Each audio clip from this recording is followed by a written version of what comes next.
Hey everyone, Mr. Carvey here, and this is part 2 of the Volvo XC90 V8 buyer's guide, so let's continue.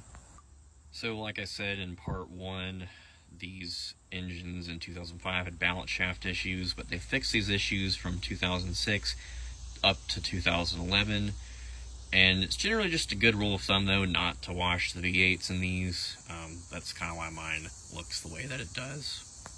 Another thing to look out for is the TF80 SCs for the first few years apparently had valve body issues, and this was generally due to poor maintenance on the owner's parts, and it can cause a lot of weird shifting issues. Otherwise, these are pretty solid automatic transmissions and are definitely good for the power that this thing is putting down.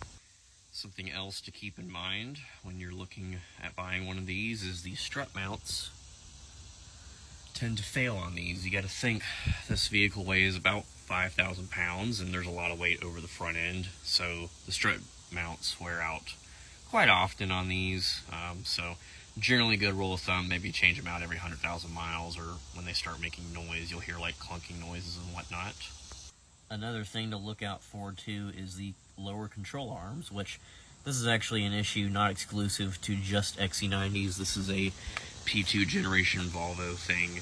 A lot of cars made from 2000 all the way up until 2015 with the last of the XC90s had control arm bushing issues, where over time the bushings wear out, and they can cause issues like wandering or pulling to the side when you're braking and whatnot. So that's just something to kind of keep in mind when you're looking to buy one of these.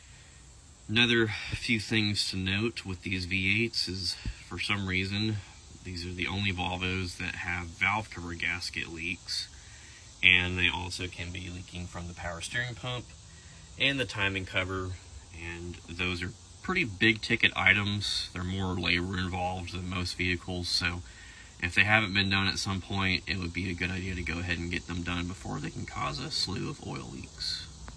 Now, aside from the balance shaft issues for 2005 and some of the valve body issues for the transmissions for 05, 06, and sometimes 07 model years, these are pretty low maintenance V8s.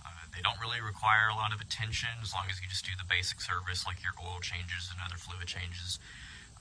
These are pretty good, stout, reliable engines. They make good power, and they definitely make the XC90 a lot more engaging to drive than the turbo inline 5s and the 2 6-cylinder engine options that were available in these. Still a lot more information to cover, so like and follow for part 3.